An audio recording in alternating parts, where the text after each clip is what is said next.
Eu quero saudar os irmãos com a graça e a paz do Senhor Jesus. Amém. Eu queria que os irmãos repetissem o lema da igreja. Qual é o lema da igreja? E ontem nós mostramos que uma igreja forte, que provoca impacto, precisa ter as suas relações internas saudáveis, né? Curadas, restauradas. As pendências emocionais do passado resolvidas. E hoje nós vamos mostrar que uma igreja forte que causa impacto precisa ter relacionamentos sadios, um com o outro. E nós vamos falar sobre o relacionamento com o outro. E você não pense que isso é coisa fácil. Porque, por natureza, nós somos orgulhosos. E, às vezes, no relacionamento um com o outro, há necessidade de exortarmos uns aos outros. Mas nosso espírito é tão altivo, que quando alguém, por dever, nos reprova ou contradiz, tornamo-nos impacientes, irritados com a questão levantada e com o modo como a questão é colocada. Então, irmãos, é uma questão de orgulho em nosso coração, e não há nada de que o orgulho humano se ressinta mais do que a repreensão. Então, o homem soberbo tem a si mesmo como a medida de todas as coisas. Ele não admite a possibilidade de errar, de depender dos outros, de pedir desculpas, de pedir perdão. Eis a razão porque ele fica muito contrariado quando recebe uma crítica. O orgulhoso ama as pessoas que compartilham sua opinião. Ele ama aquele que repete o que ele diz, aquele que promove a sua reputação. E aí você vê que não é fácil, porque há uma ordem de relacionamento mútuo, no qual nós temos que cuidar uns dos outros e exortar uns aos outros. Então esse relacionamento não é fácil.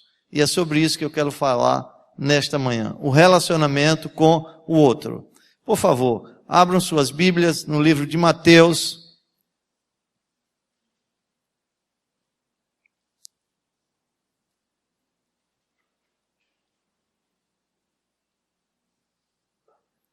Capítulo 7.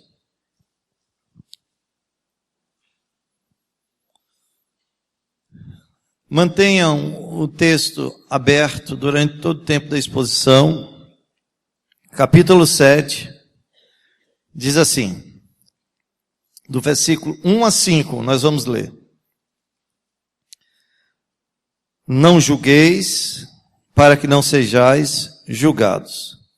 Pois com o critério com que julgardes, sereis julgados.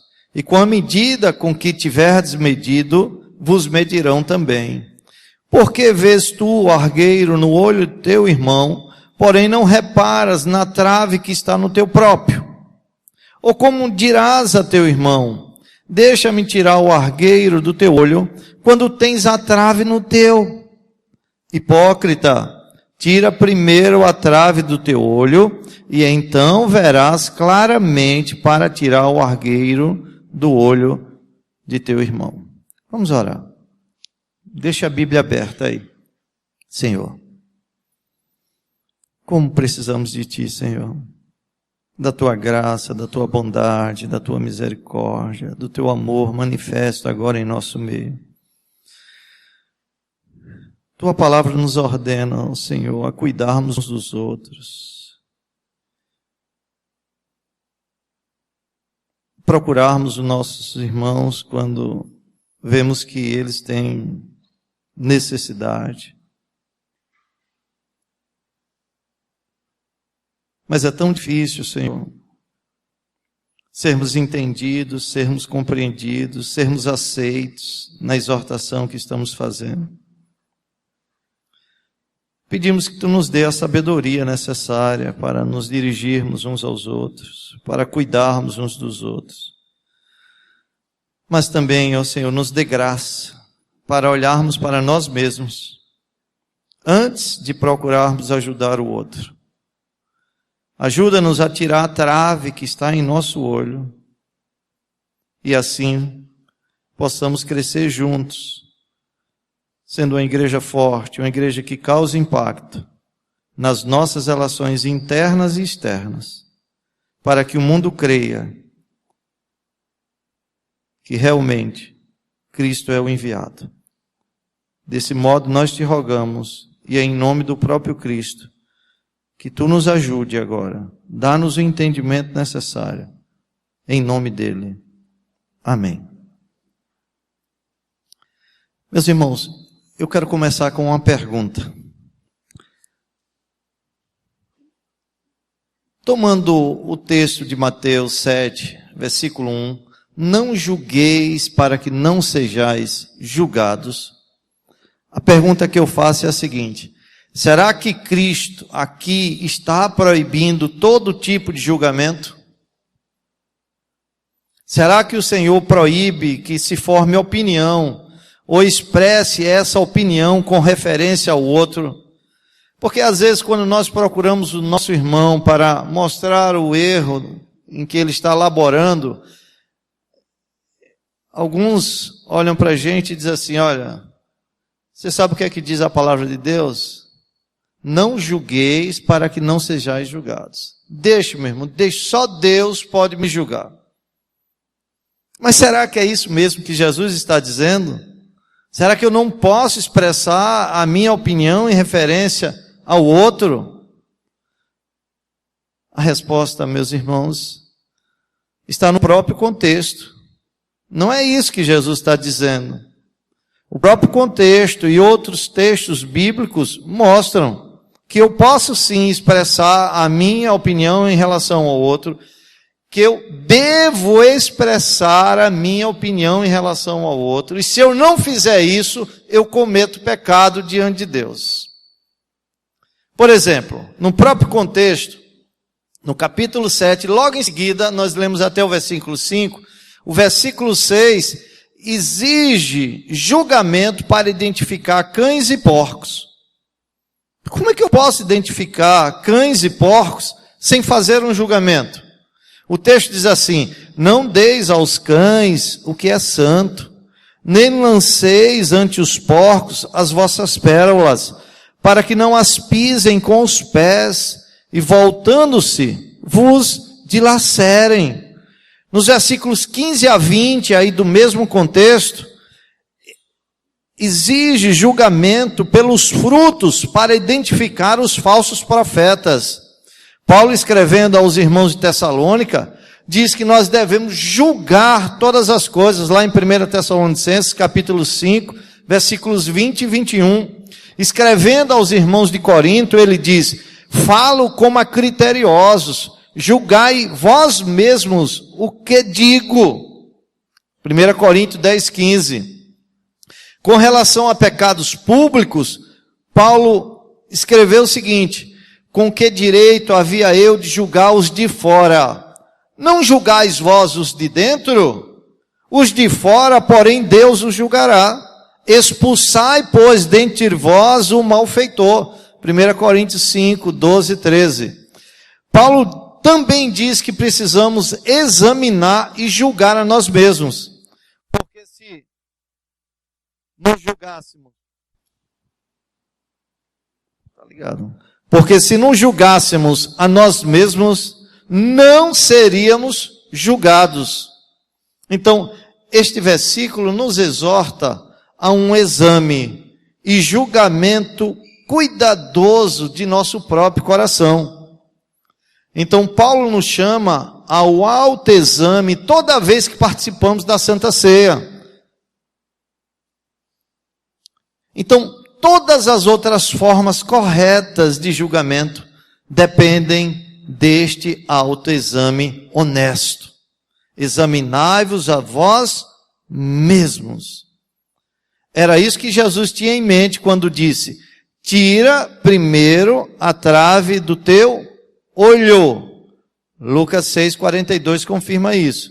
Portanto, o mandamento de Mateus 7, versículo 1, não julgueis para que não sejais julgados, não contradiz de maneira nenhuma a exortação bíblica de não julgarmos.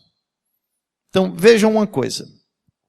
Embora seja verdade que não podemos ler o que está no coração do nosso próximo, como Jesus era capaz de fazer, não há nada no ensino, quer do próprio Cristo, quer dos apóstolos depois dele, que nos alivie da obrigação de formar opinião sobre as pessoas e de agir com base em tais opiniões. Então, há uma negligência muito grande na igreja no cuidado um do outro. Você vê que seu irmão está fazendo coisa errada e diz, olha, isso não me interessa. Não, te interessa sim. Você é parte desta família.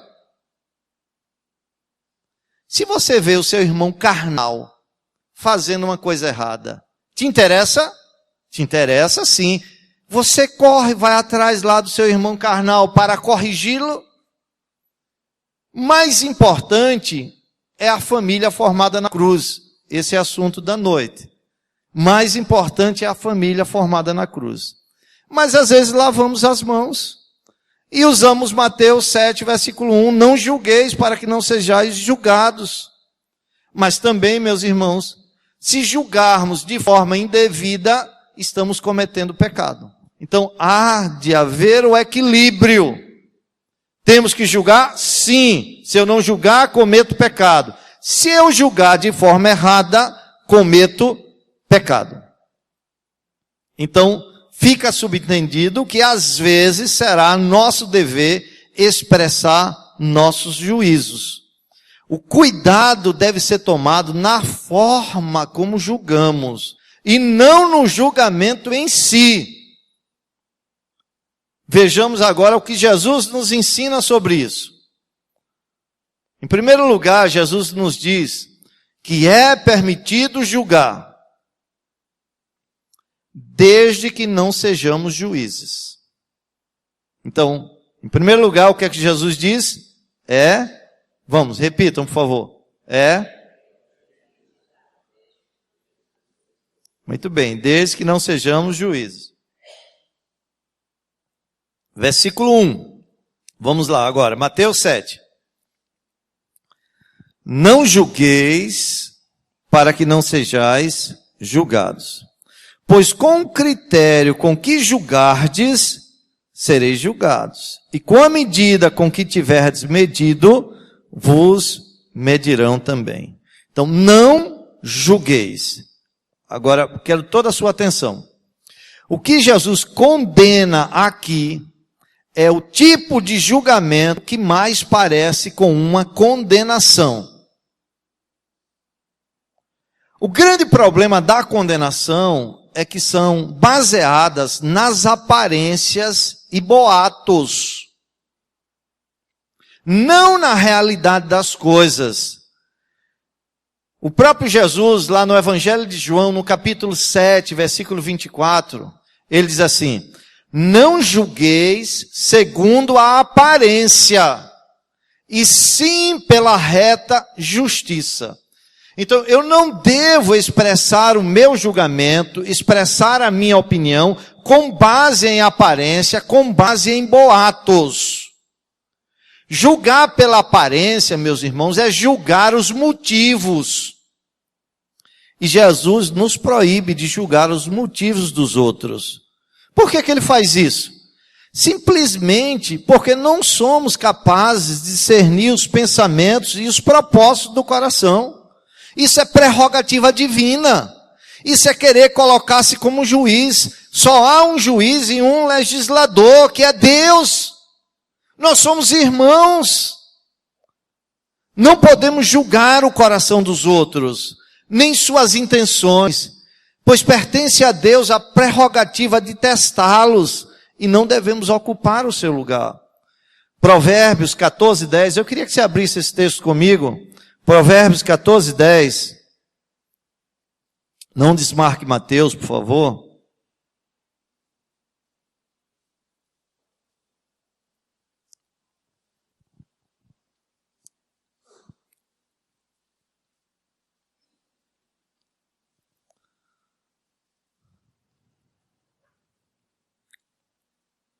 Diz assim: o coração conhece a sua própria amargura, e da sua alegria não participará o estranho. Então, vejam, a profundidade da amargura ou o pico da alegria que uma pessoa sente não podem ser do conhecimento de outras pessoas. O coração, a alma, mente e consciência, ela cria um conjunto de pensamentos e sentimentos que só são conhecidos pela pessoa e pelo seu Criador. A angústia e a dor da alma gerada por uma circunstância de medo, de remorso ou de desesperança é propriedade da pessoa. Ela não pode ser compreendida nem sentida por um estranho. Só Ele e Deus sabe onde o sapato aperta e o calo dói. Por isso, Jesus nos proíbe de julgar os motivos dos outros. Apenas Deus pode julgar o coração, porque somente Ele pode vê-lo. Somente Deus conhece os segredos do coração. E só Deus pode avaliar os motivos. E a Bíblia diz que por meio de Jesus Cristo, Deus julgará os segredos dos homens. Então fique tranquilo.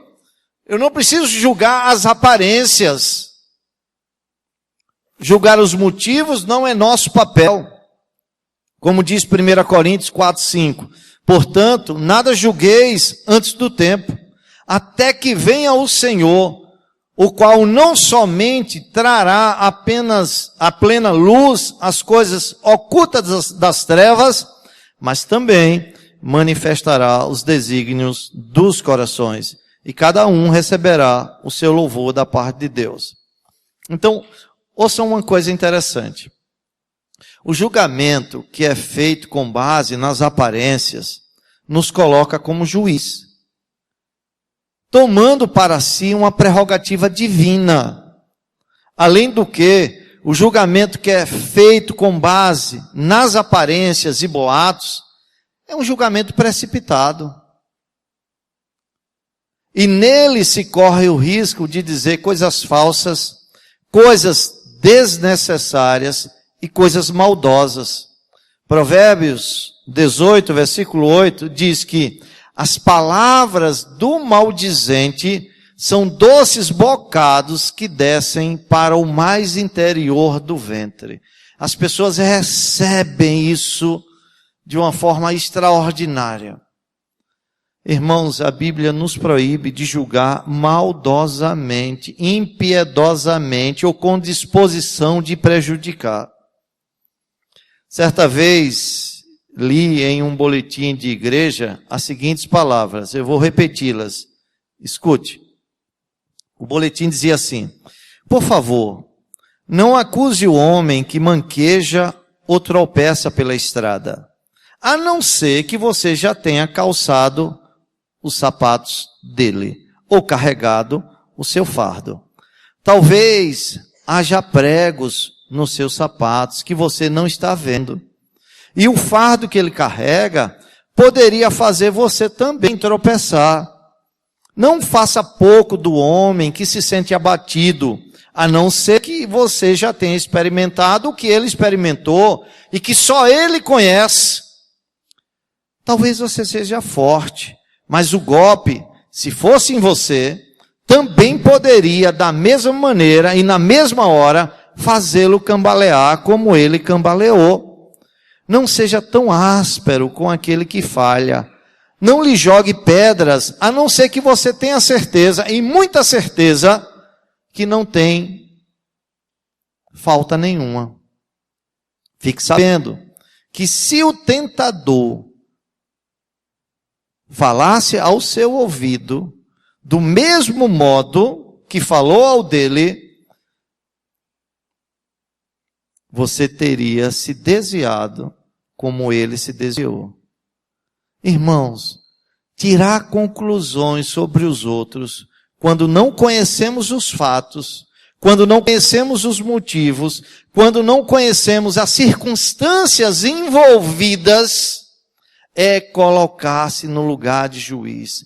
Como se tivéssemos condições de ler os pensamentos e entender as motivações do coração. E a Bíblia nos proíbe esse tipo de julgamento.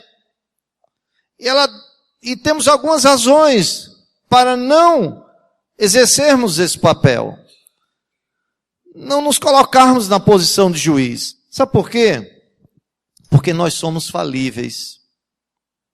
Somos pecadores como os outros. Romanos, no capítulo 2, versículo 1, diz assim: portanto, és indesculpável, ó homem, quando julgas quem quer que sejas, porque no que julgas a outro, a ti mesmo te condenas, pois praticas as próprias coisas que condenas. Veja como é difícil, meus irmãos, as relações uns com os outros. A Bíblia nos exorta, nos ordena a julgarmos o nosso irmão no intuito de ajudá-lo e procurá-lo para que ele possa consertar o seu erro. Mas eu tenho que ter muito cuidado, porque eu posso estar julgando meu irmão nas coisas que eu mesmo pratico ou estou praticando. Então, não podemos assumir a posição de juiz, porque nosso julgamento, meus irmãos, é sempre parcial. Isso precisamos entronizar. Nosso julgamento é sempre parcial.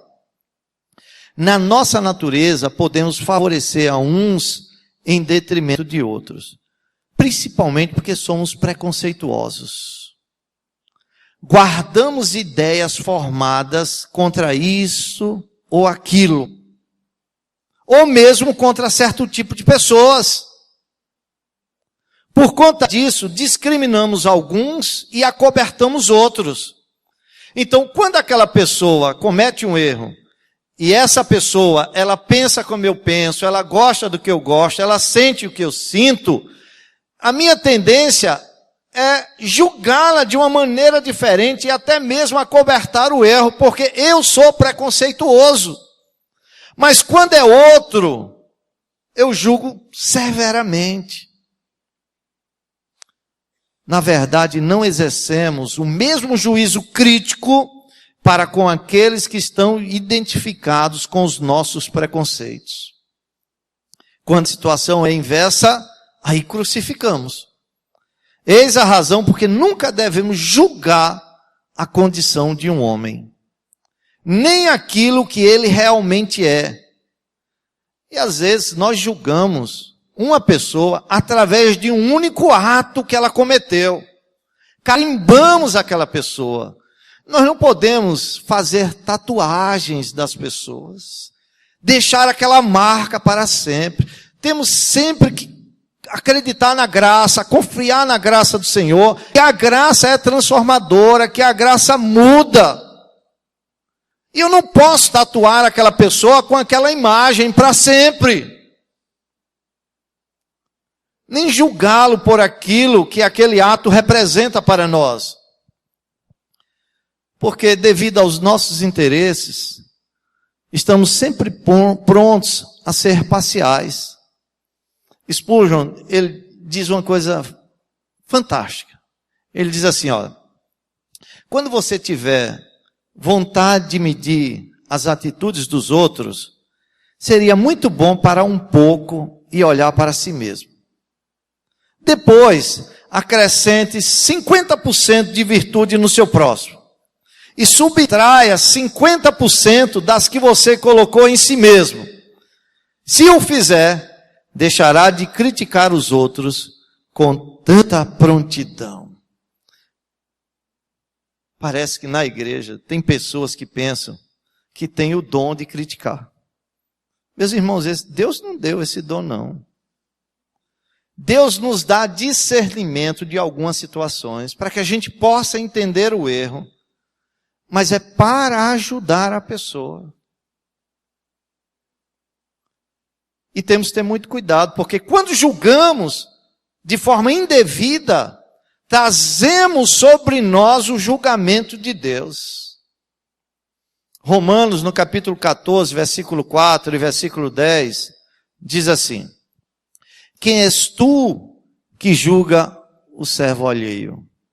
Para o seu próprio Senhor está em pé ou caia, mas estará de pé, porque o Senhor é poderoso para o suster. E no versículo 10 de Romanos 14 diz assim: tu, porém, porque julgas teu irmão, e tu, porque desprezas o teu, pois todos compareceremos perante o tribunal de Deus. Somos apenas irmãos iguais, cumpridores da lei e não legisladores. Por isso que Tiago, lá no capítulo 4, versículos 11 e 12, diz assim: irmãos, não faleis mal uns dos outros. Aquele que fala mal do irmão ou julga seu irmão, faz mal da lei e julga a lei. Ora, se julgas a lei, não és observador da lei, mas juiz. Um só é legislador e juiz, aquele que pode salvar e fazer perecer. Tu, porém, quem és que julgas o próximo?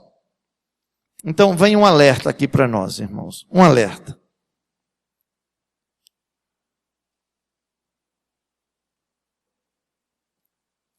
Se tivermos a presunção de julgar os outros, que não seja pelo reto padrão da justiça, podemos esperar também sermos julgados. Aquele que usurpa o cargo de um juiz será chamado ao tribunal na condição de réu. Com a medida que ele medir, ele será medido. Em geral, ninguém é mais censurado do que aqueles que se mostram como os mais rigorosos. Você sempre tem isso nas igrejas. Mas no dia que ele for precisar ser julgado, todos terão uma pedra para lhes atirar.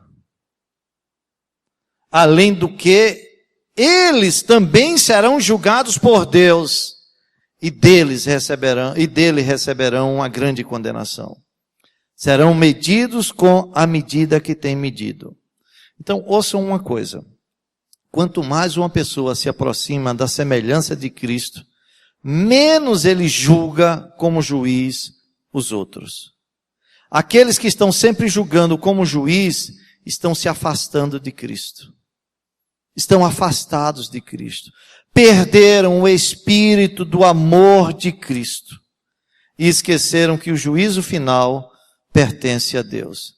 Portanto, jamais podemos avaliar os sentimentos dos outros, jamais podemos avaliar os outros com desconfianças, procurar fraquezas, fracassos periódicos, pressupor uma atitude de autoridade sobre outra pessoa, ou cultivar um espírito destrutivo e condenatório, buscando achar culpas insignificantes.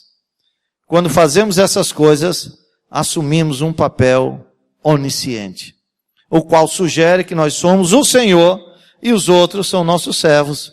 Somos o juiz e os outros réus que merecem condenação. Essa postura arrogante Cristo condena. Aí eu faço uma pergunta.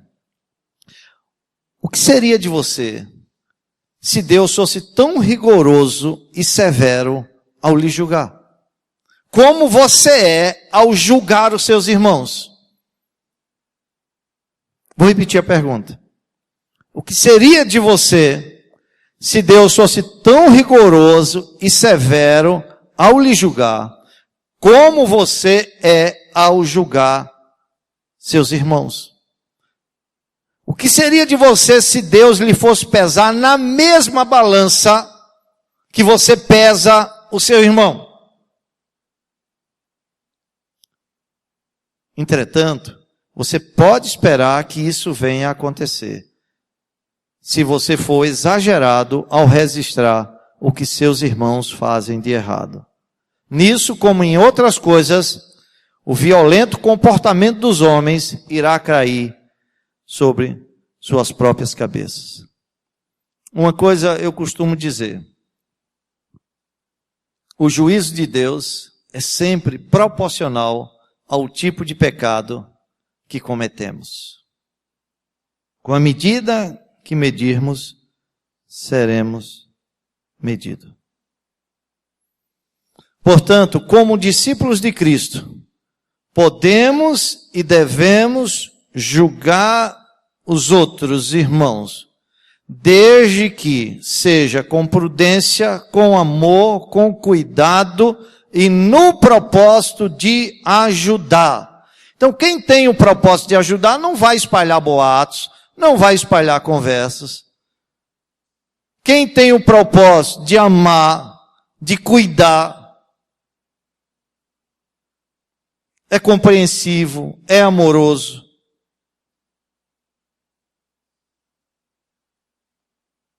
Quer levantar aquele irmão, quer restaurar aquele irmão. Então, é permitido julgar? Sim, meus irmãos. O julgar não é proibido. Pelo contrário, julgar é ordenado nas Escrituras. Agora, a forma como nós julgamos, aí é que devemos ter cuidado. É permitido julgar, desde que não sejamos juízes. Em segundo e último lugar, é proibido julgar, desde que não sejamos hipócritas. Isso aí é a coisa mais difícil, porque por natureza, todos nós somos hipócritas.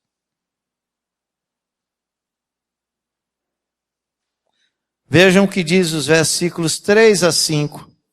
Ele fala de pessoas que têm falhas maiores e piores, tentando julgar o outro que tem uma falha menor. E a fim de comunicar quão ridículo é agir como se o crítico estivesse acima da possibilidade de erro na própria vida, Jesus escolhe uma ilustração que é deliberadamente cômica e espirituosa.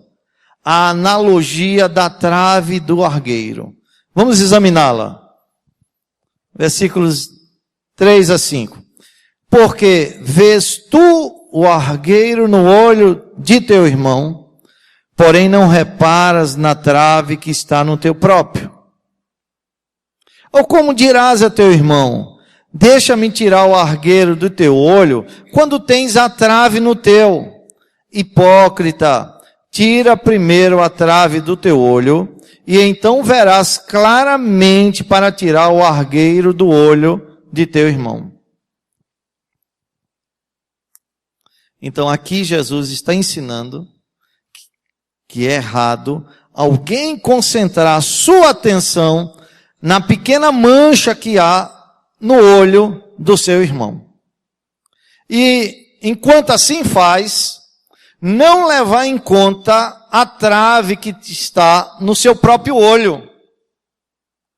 A trave, meus irmãos, é uma pesada peça de madeira usada na construção. É aquela viga que é usada para segurar o telhado, para sustentar o telhado.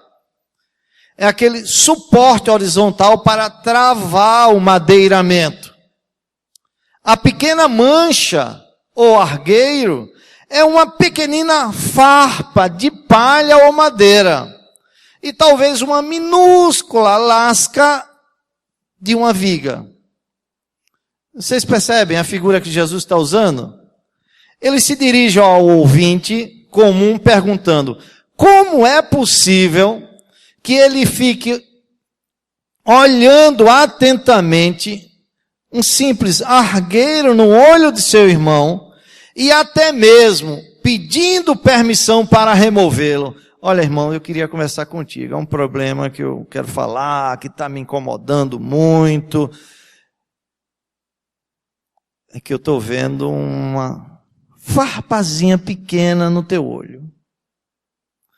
Enquanto, ao mesmo tempo, desconhece ou ignora deliberadamente a presença de uma viga incomparavelmente maior em seu próprio olho.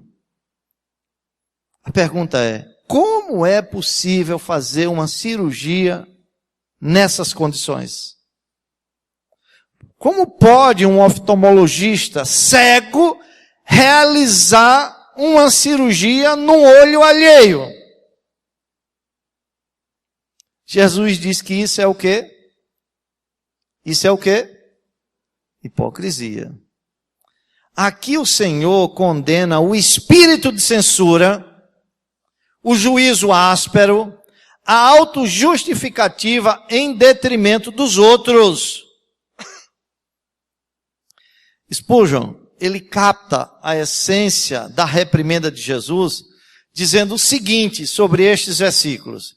Ele diz assim: imaginem um homem com uma viga em seu olho, pretendendo tratar de uma parte tão sensível como o olho de uma outra pessoa, tentando extrair uma coisa tão minúscula como uma farpa.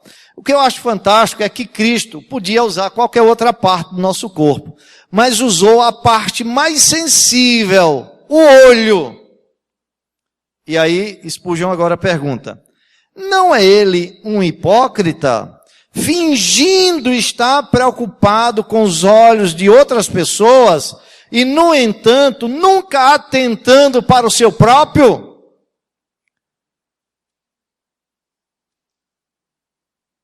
Continuando, ele diz: podemos repreender o pecado, mas se não fazermos a sua vontade. Aí você pode olhar e dizer: pastor, sendo assim, quem é que pode dirigir-se a seu irmão e repreender o pecado de seu irmão? Meus irmãos, vocês captam o que Jesus está querendo ensinar? Ele te deu a graça de você enxergar aquele pecado do irmão, de você conhecer o pecado daquele irmão. Mas antes de qualquer coisa,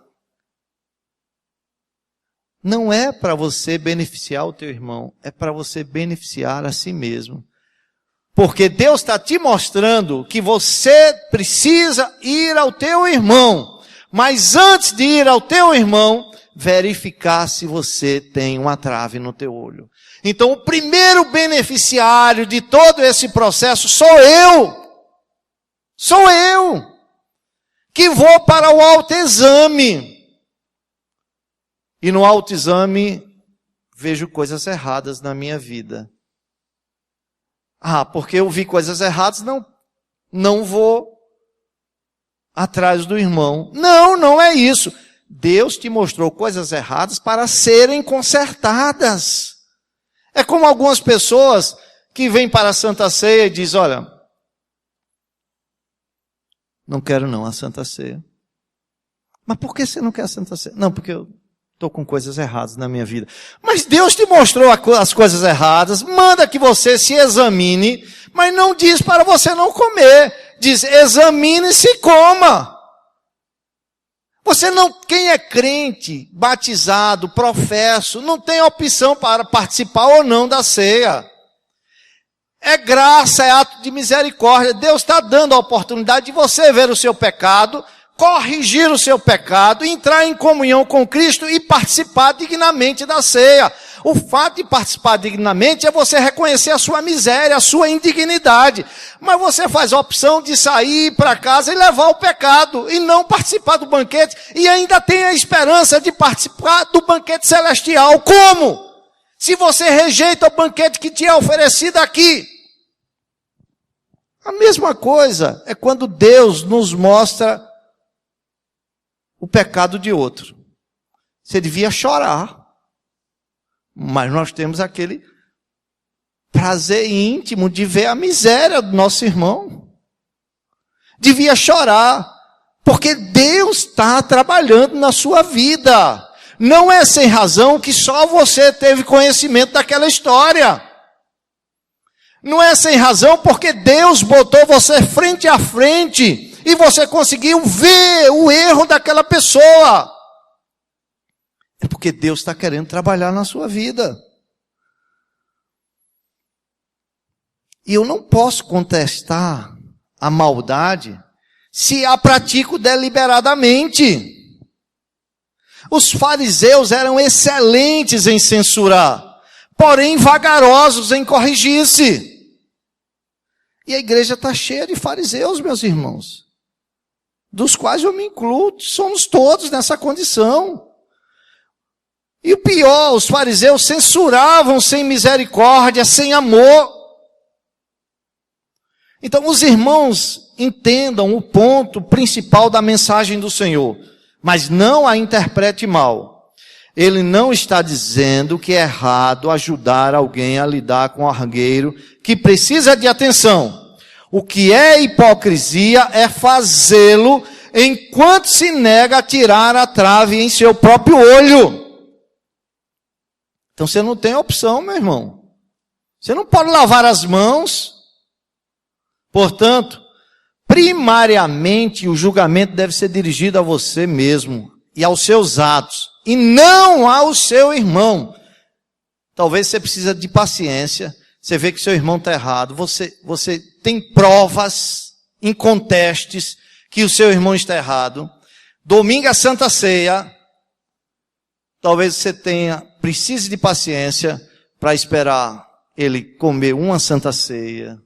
Ele está nas trevas. E mesmo assim ele está participando da Santa Ceia. E você não precisa correr onde está o pastor e dizer, pastor, olha, eu fiquei muito indignado. Eu não suportei, pastor. Está ali o irmão participando da ceia, eu quero te dizer uma coisa. Eu sei que ele está assim.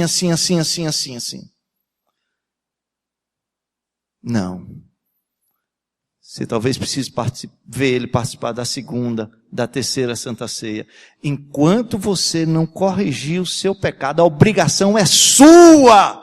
É intransferível. Só se ele depois não te ouvir, depois. Mas nós temos obrigação nesse sentido. A obrigação é sua, de mais ninguém. De procurar essa pessoa. Entre ti e ele só. Se te ouviste, ganhasse teu irmão. Mas pastor, e eu tenho que ficar quanto tempo? Vendo essa pessoa errada e eu procurando. Quanto tempo? Até quando der. Ele pode ser o presbítero aqui na igreja. E ele está participando do culto da Santa Ceia como se fosse a coisa mais natural do mundo e você sabe que tem uma coisa errada. Mas enquanto você não corrigisse a si mesmo, você não pode procurá-lo. E depois que procurá-lo, você deve continuar entre você e ele. Meus irmãos, Deus zela pela reputação dos nossos irmãos. E a igreja põe no lixo a reputação dos nossos irmãos. A igreja tem prazer em escarnecer, em trazer o erro à tona. Jesus manda, procure você e ele só. Se ele te ouvir, ganhaste o teu irmão. O pecado escandaliza a terra, muito mais os céus.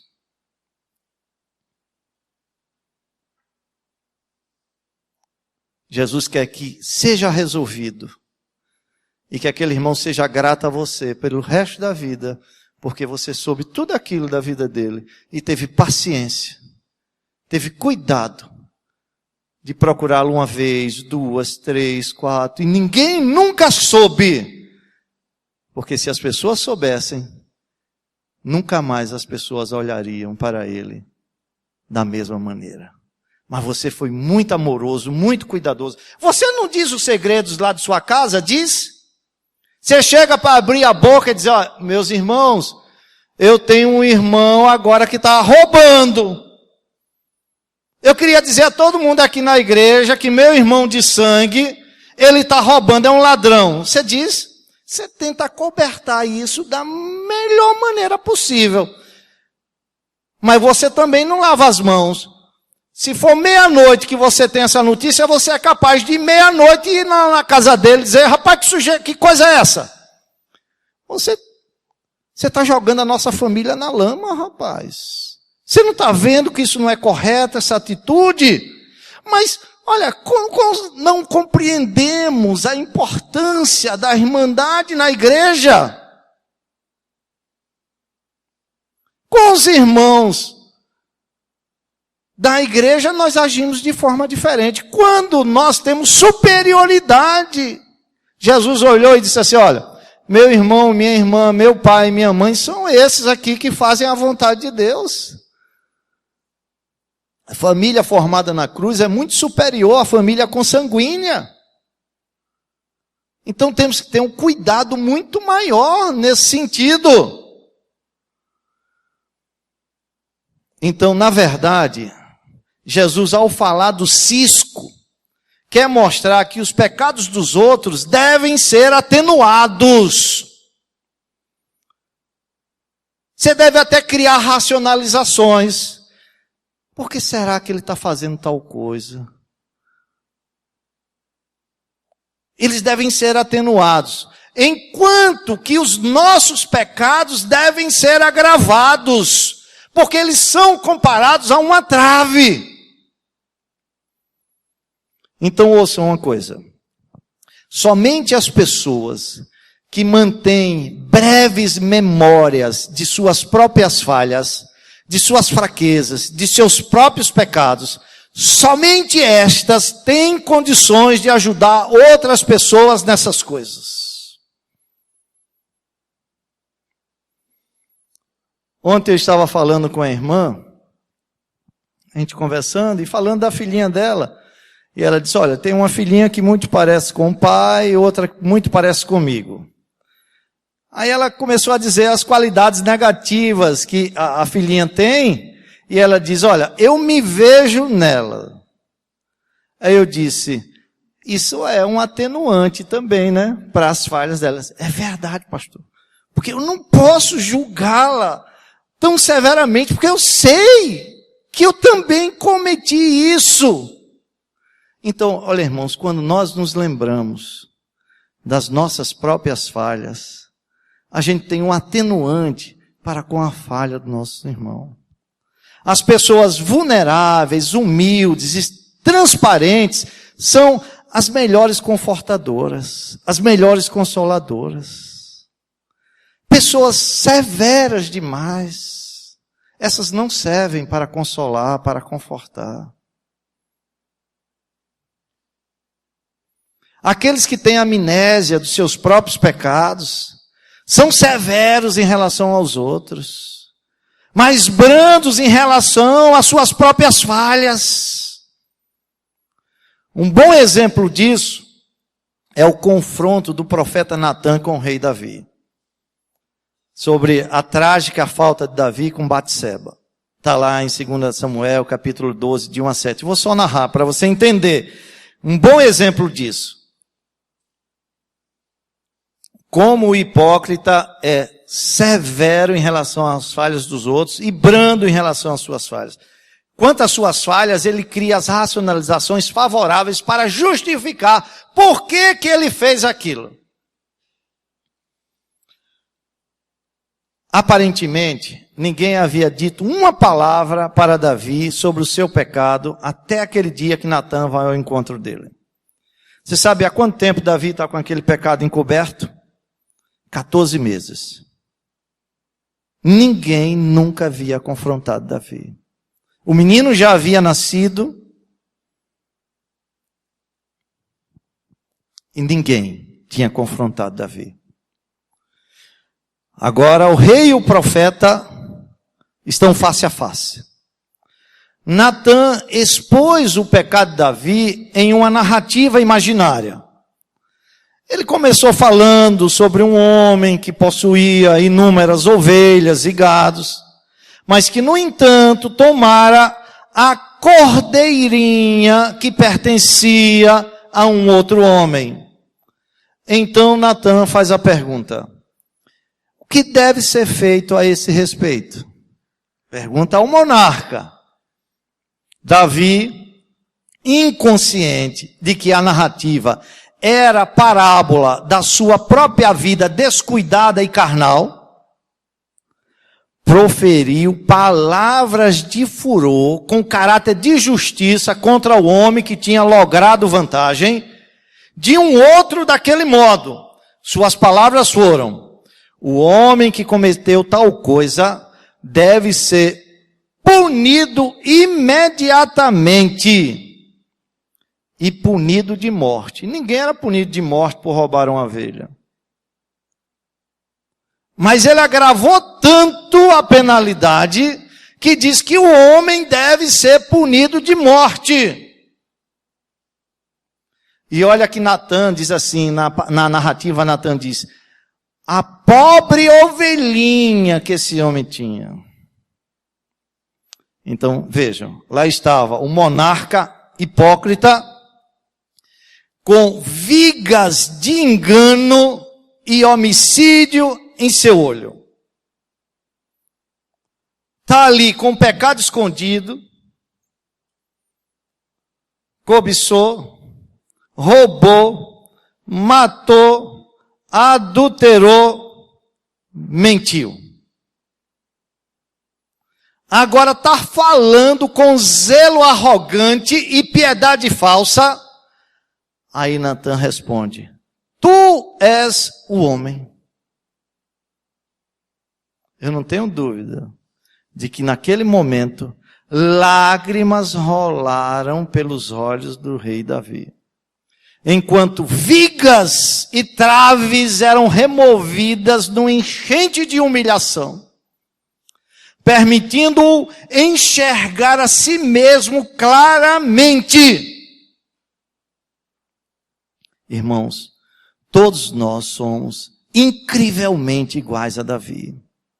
Como é fácil desculparmos os nossos erros, passar por cima deles. Contudo, ainda somos propensos a denunciar com fúria as mesmas coisas quando as vemos em outros, ou quando o caso idêntico está diante de nós. Interessante. O hipócrita inquieta-se sobre as coisas mínimas e nem liga com as coisas que realmente são importantes. Davi achava uma grande injustiça a questão da ovelhinha, mas achava que não era nada demais o que ele tinha feito com Deus, com Urias, com o povo de Israel, com a sua família, com Batseba. Isso é próprio da natureza caída, meus irmãos. Conseguimos ver o argueiro no olho do nosso próximo, mas não conseguimos ver a trave que está no nosso próprio. Usamos essa tática para fugir de nós mesmos. Dá para entender? Exaltar-se diminuindo os outros. Isso é coisa de fariseu. E de fariseu, cada um de nós temos um pouco. A parábola do fariseu e do publicano mostra perfeitamente como gostamos de mostrar espiritualidade e santidade, projetando as nossas falhas nos outros. Talvez se eu for lá exortar o meu irmão naquele erro que eu vi, naquele cisco que eu vi lá no seu olho, isso me dê um caráter de espiritualidade, isso acalma a minha consciência. Isso me dá um caráter de santidade quando eu estou com trave no meu olho. Sêneca, um filósofo e pensador romano, ele diz assim: pense que é possível que a falta da qual você esteja se queixando possa ser, depois de uma cuidadosa análise, encontrada em sua própria vida. E seria publicamente injusto expressar indignação contra o seu próprio crime. Então, aqui eu quero fazer uma aplicação para a sua vida. É verdade que Deus pode querer nos usar para tirar o argueiro do olho do nosso irmão. Nesse caso, é extremamente importante que façamos isso corretamente. Primeiro, devemos ter a certeza de que nossas próprias mãos e coração estejam limpos. Segundo, devemos ser ternos e gentis. Estamos tratando com um assunto delicado, lidando com o argueiro no olho, e não com pedras nos sapatos. É por isso que muitos que não têm condições de fazer esse confronto, quando vai, só piora a situação. Em lugar de ser um consolador, vai como os amigos de Jó, vai botar mais peso sobre aquela vida. Meu irmão, quem está na miséria, ele só precisa de um ombro para chorar. E com amor, com gentileza, você precisa dizer a verdade. E essa verdade será recebida de uma forma extraordinária. Então, Crisóstomo aconselha-nos com as seguintes palavras. Ele diz assim: corrija-o, mas não como um inimigo. Nem como um adversário exigindo uma penalidade, mas como um médico fornecendo o remédio. Irmãos, isso que eu vou dizer agora é doloroso. Se nós não estivermos em falta, não encontraremos tanto prazer nas faltas dos outros. Só encontramos prazer nas faltas dos outros porque estamos em falta. E isso dá uma sensação de espiritualidade a nós, de santidade a nós, quando devia nos colocar no pó, humilhados, chorando. Oh Senhor, que sentimento terrível esse que eu estou tendo. Tem outra coisa. Devemos nos lembrar que estamos lidando com membros da família. Se teu irmão, nossos próprios irmãos e irmãs, eles como nós, têm pessoas o suficiente condenando-os, julgando-os, rotulando-os. Por isso é necessário que nesses momentos cirúrgicos de retirada do cisco, tenha-se honestidade juntamente com ternura e compaixão. Então, preste atenção no que eu vou dizer agora. Poucas pessoas conhecem totalmente a força das tentações de outra pessoa. Aqueles com temperamentos pacíficos e totalmente moderados, esse não pode compreender as lutas daquele cujo sangue é fervente e cujas emoções são controladas por um gatilho que dispara sob pouquíssima pressão. Aqueles cujos mundos têm sido protegidos e seguros, mal conseguem imaginar as duras realidades da vida no mundo. E aqueles que têm sido abençoados com pais amáveis, sábios, fiéis, não conhecem as tentações e as batalhas enfrentadas por aqueles provenientes de lares disfuncionais e abusivos, despedaçados pela brutalidade, pelo crime, pelo divórcio. Aí você deve perguntar, e daí, pastor? E daí? Tenha compaixão quando for tratar com essas pessoas. Tenha compaixão. Use um pouco de graça. Correção, sim, mas com muita graça. Aqueles que esperam ministrar profundamente na vida de outros, devem controlar, a fim de vencer o hábito de julgar outros crentes como juiz, com severidade de um juiz. E assim, meus irmãos, eu concluo dizendo o seguinte, e eu quero toda a sua atenção aqui.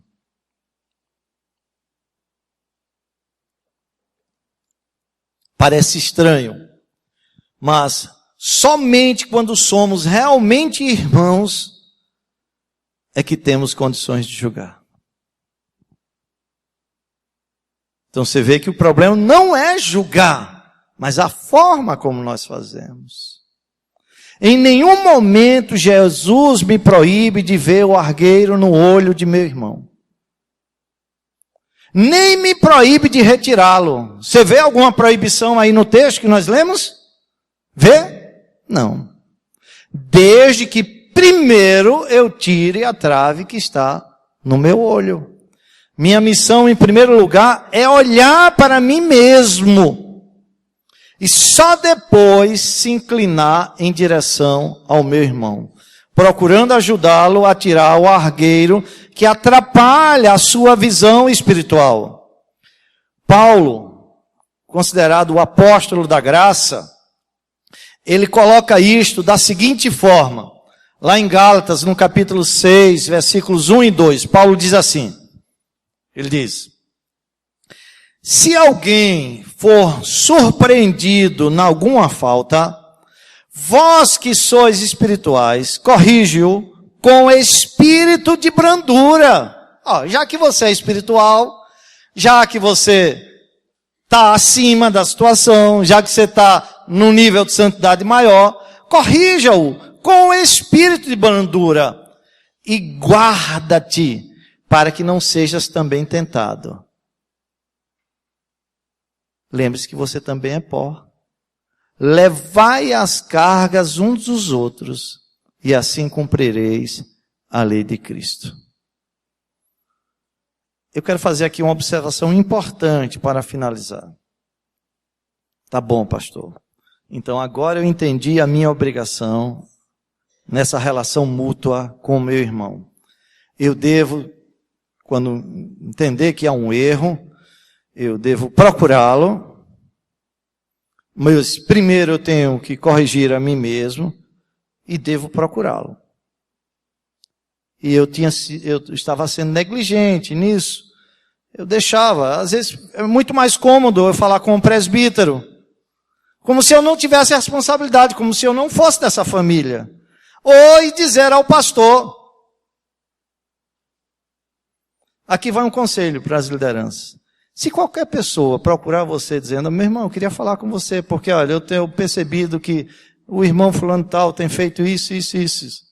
Diz para ela o seguinte, minha irmã, exerça o seu papel. Faz o seguinte, peça perdão, porque você deixou que eu conhecesse essa situação. Eu não devia nem conhecer, porque agora eu já vou formar uma imagem dessa pessoa.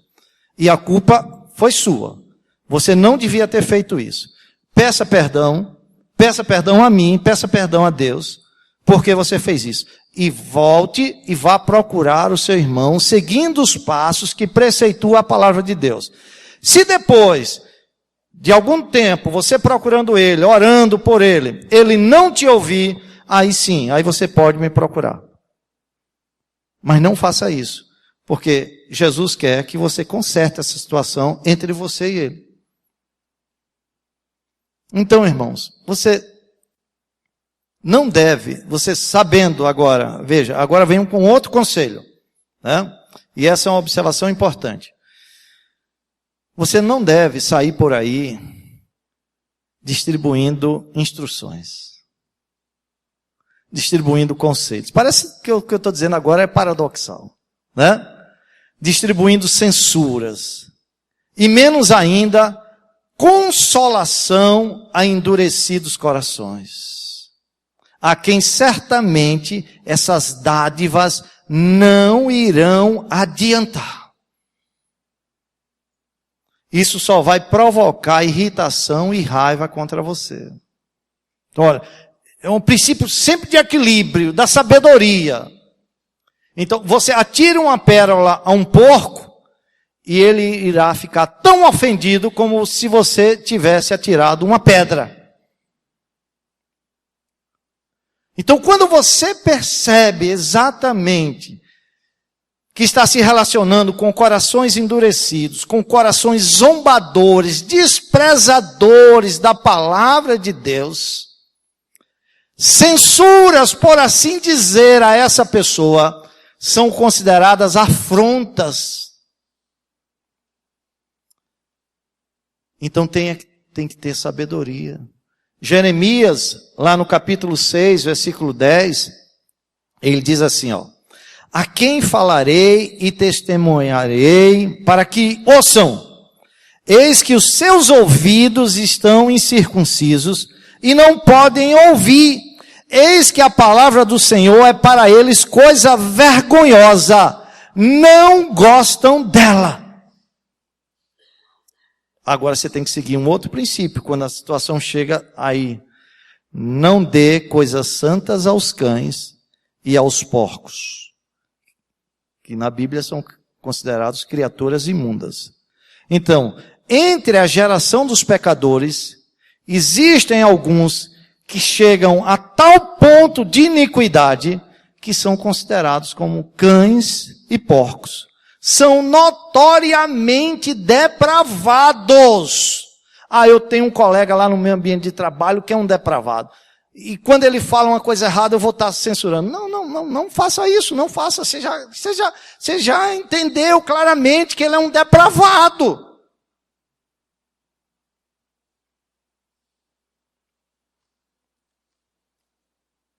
Ele já se colocou no caminho dos zombadores. Claramente ele odeia, ele despreza os conselhos, ele se opõe a eles. São irrecuperáveis, obstinados, perversos. Esses são como cães que voltam ao seu próprio vômito, e como a porca lavada que volta ao espojador de lama. Quaisquer instruções relativas à reprovação dessas pessoas estarão sendo desperdiçadas. Tudo o que se espera deles é que irão esmagar debaixo dos pés aqueles que os reprovam, zombar deles, enfurecer-se, porque eles não toleram o controle. Quem é tu? Quer pôr cabresto sobre mim? Eles não toleram a contestação. Eles se voltarão para destruir seus censores, tentando destruir o seu bom nome, através de insultos e perseguições. Eles odeiam a censura. Aqueles que as fazem sofrerão, no mínimo, o desprezo dessas pessoas. Então você tem que ter o discernimento, tem que ter a sabedoria. Você não pode ser tão tolo. Jesus disse, simples como as pombas e prudente como as serpentes. Lembre-se que Herodes matou João Batista porque o censurou contra seu adultério. Então, meus irmãos, quem iria curar e ajudar aqueles que não desejam ser curados e ajudados?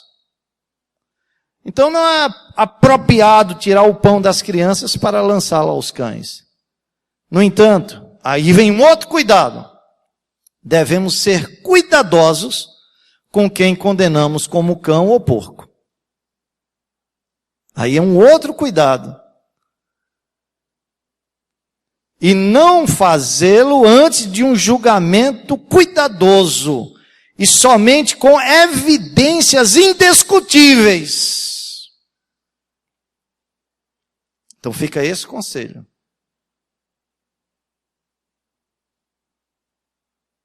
Então nós não temos alternativas. É ir ou ir, mas ir com sabedoria. E saber a hora em que deve parar. E saber a hora em que deve continuar.